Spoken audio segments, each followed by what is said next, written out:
Innal hamdalillah nahmaduhu wa nasta'inuhu wa nastaghfiruhu wa natubu ilayhi wa na'udzu billahi min shururi anfusina wa sayyiati a'malina may yahdihillahu fala mudilla lahu wa may yudlil fala hadiya lahu asyhadu an la ilaha illallah wahdahu la syarika lahu وأشهد أن سيدنا وحبيبنا وشفيعنا محمدا عبده ورسوله لا نبي بعده يا أيها الذين آمنوا اتقوا الله حق تقاته ولا تموتن إلا وأنتم مسلمون يا أيها الناس اتقوا ربكم الذي خلقكم من نفس واحدة وخلق منها زوجها وبث منهما رجالا كثيرا ونساء واتقوا الله الذي تساءلون به والأرحام إن الله كان عليكم رقيبا يا أيها الذين آمنوا اتقوا الله وقولوا قولا سديدا يصلح لكم أعمالكم ويغفر لكم ذنوبكم ومن يطع الله ورسوله فقد فاز فوزا عظيما اللهم صل وسلم على سيدنا محمد وعلى آله وصحبه الكرام أما بعد فيا عباد الله أوصيكم وإياي بتقوى الله وطاعته فقد فاز المتقون muslimin hamba Allah hafidhakumullah. Pertama-tama saya berpesan kepada diri saya sendiri dan memeper kepada panjenengan semua. Marilah kita selalu meningkatkan keimanan dan ketakwaan kita kepada Allah Subhanahu wa taala dengan berupaya semaksimal mungkin untuk melaksanakan semua perintahnya dan meninggalkan apapun yang telah menjadi larangannya sebagaimana termaktub di dalam Al-Quran serta sunnah-sunnah Rasulullah Muhammad sallallahu alaihi wasallam yang sahihah. Hanya dengan cara inilah ketakwaan dan keimanan kita akan selalu mengalami peningkatan di setiap detiknya yang akan meningkatkan dan juga memberikan derajat di sisinya sebagai makhluk yang termulia. Muslimin hamba Allah hafizakumullah. Salah satu risalah yang dibawa beliau baginda Nabi Agung Muhammad sallallahu alaihi wasallam adalah membentuk manusia yang berkarakter takwa. Sebagaimana sering kita dengar pada setiap hari Jumat dari lisan para khatib di setiap khutbahnya, amat banyak ciri yang melekat dalam diri seorang yang bertakwa. Satu di antaranya adalah orang yang mencintai Nabi Muhammad sallallahu alaihi wasallam. Dan salah satu ciri-ciri orang yang mencintai beliau adalah orang yang dalam kesehariannya selalu menjadikan pesan terakhir beliau kepada umatnya, yakni Al-Quran dan hadis sebagai acuan utama dan sumber inspirasi yang kuat dalam melakukan semua aktivitas dan kegiatannya. Sebagaimana disabdakan oleh baginda Nabi Agung Muhammad sallallahu alaihi wasallam dalam hadis yang diriwayatkan oleh Imam Malik dalam Al-Muwatta. An Nabi Hurairah radhiyallahu anna Rasulullah sallallahu alaihi wasallam qala taraktu fikum amrayni lan tadillu ma in tamassaktum bihima kitaballah wa sunnata nabi. Aku telah tinggalkan buat kalian dua perkara yang kalian tidak akan pernah sesat selama-lamanya selagi kalian berpegang teguh kepada keduanya, yaitu kitabullah Al-Quran dan juga hadis Rasulullah Muhammad sallallahu alaihi wasallam. Muslimin hamba Allah hafizahumullah. Imam An-Nawawi mengatakan bahwa di dalam Al-Quran akan didapati banyak informasi tentang akidah, syariah, akhlak dan juga sejarah. Sejarah-sejarah tentang bangsa-bangsa masa lalu yang dapat dijadikan bahan kajian dan renungan bagi bangsa yang datang di kemudian hari. Dalam kajian sejarah itu, kita akan banyak mendapatkan hal penting tentang keberhasilan orang-orang yang hidup di masa lalu atau yang disebut dengan as-su'ada seperti para nabi dan juga para rasul atau utusan Allah. Dan juga ada keterpurukan bangsa zaman lampau atau yang mereka adalah orang-orang yang tidak berhasil atau al-ashqiyah seperti kaum Ad, Samud, Fir'aun dan masih banyak yang lainnya. Dalam surat Al-Fajr ayat 6 sampai 8, Allah Subhanahu wa taala menceritakan dan mengingatkan Rasulullah sallallahu alaihi wasallam dan semua umat manusia tentang sejarah masa lampau. A'udzu billahi minasyaitonir rajim. Alam tara kaifa fa'ala rabbuka bi'ad? Irama dzatil 'imad allati lam yukhlaq mithluha fil bilad. Al-ayat wallahu a'lam bimuradi.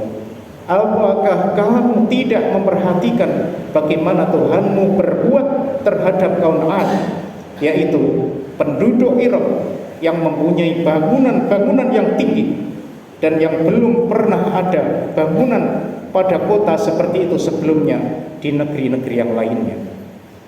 Mereka sekalian adalah anak cucu 'Ad bin Has bin Iram bin Sam bin Nuh alaihissalam, generasi kelima setelah Nabi Nuh alaihissalam, yang tinggal di Iran, daerah yang terletak antara Amman dan juga Hadramaut. Mereka adalah bangsa yang maju dalam teknologi arsitektur dan juga bangunan.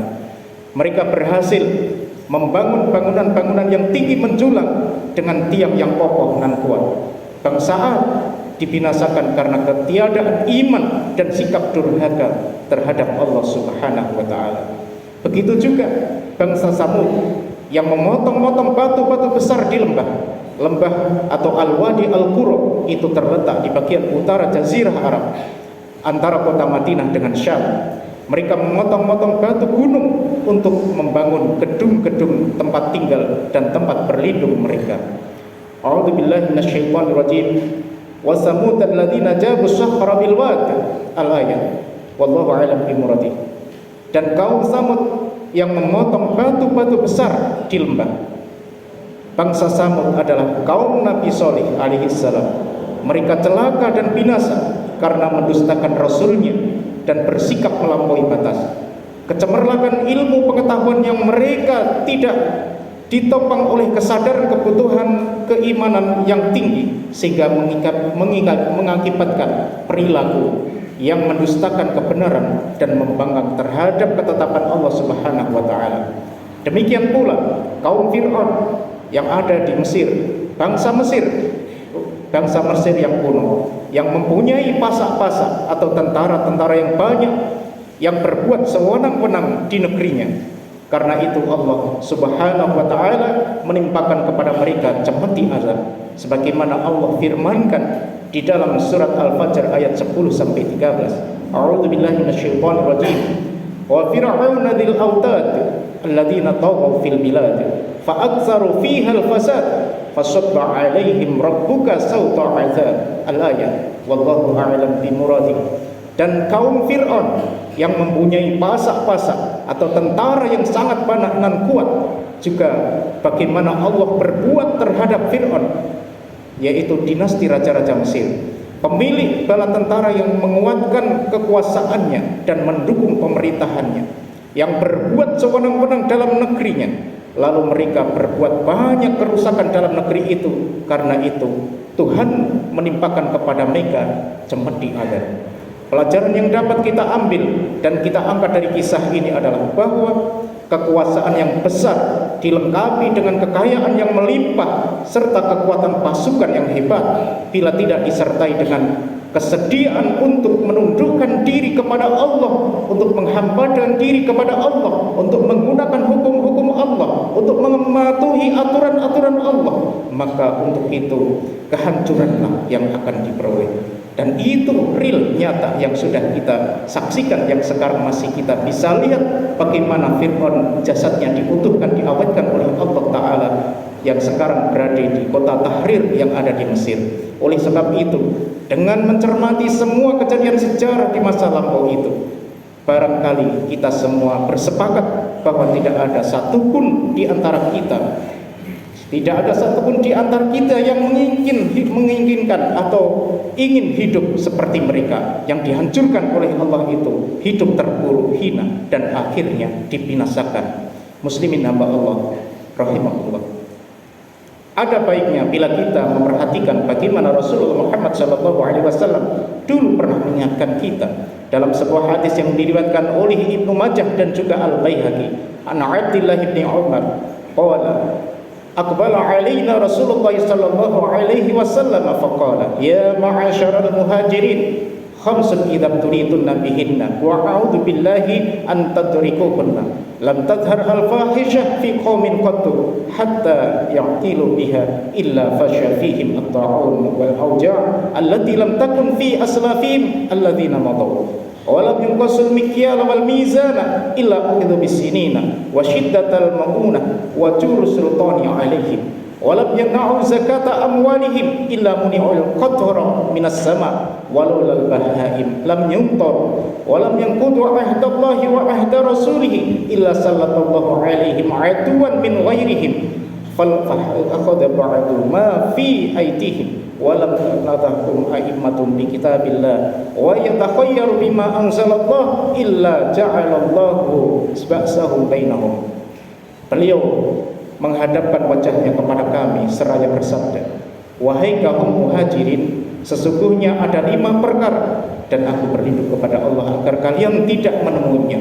Beliau bersabda, yang pertama, tidaklah muncul perbuatan keji yaitu zina pada suatu kaum hingga mereka melakukannya dengan secara terang-terangan bahkan dipertontonkan di YouTube ataupun yang lainnya, kecuali Allah akan menimpakan kepada mereka wabah dan penyakit bermacam-macam yang belum pernah mereka jumpai atau menimpa kepada orang-orang sebelum mereka.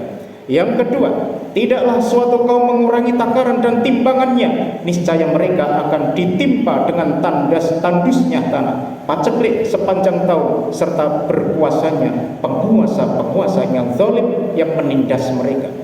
Yang ketiga, tidaklah suatu kaum enggan mengeluarkan zakat yang sudah berkewajiban zakat harta bendanya, kecuali Allah akan menimpakan bencana yang tidak diturunkannya hujan dari atas langit kepada mereka. Dan kalaulah bukan karena binatang-binatang ternak, niscaya Allah tidak akan menurunkan hujan dan menahan turunnya hujan selama-lamanya. Yang keempat, tidaklah suatu kaum mengingkari janji antara mereka dengan Allah dan Rasulnya, melainkan Allah akan mendatangkan musuh-musuh yang bukan dari golongan mereka, lalu merampas sebagian harta yang ada di tangan mereka. Yang kelima, dan selama pemimpin-pemimpin mereka tidak berhukum, tidak menggunakan aturan-aturan kitabullah dan tidak memilih yang terbaik dari apa yang Allah turunkan, kecuali Allah akan turunkan kepada mereka kesengsaraan, perpecahan di antara mereka. Muslimin hamba Allah hafizahullah. Bagaimana solusinya supaya kita bisa selamat yang demikian dari yang demikian itu? Kata kuncinya adalah sebagaimana diamanahkan oleh Allah di dalam firman-Nya di dalam surat Al-Fajr ayat 14. A'udzu billahi minasyaitonir rajim. Inna rabbaka labil mirsad. Al-ayat wallahu a'lam bimuradi. Sesungguhnya Tuhanmu benar-benar mengawasimu.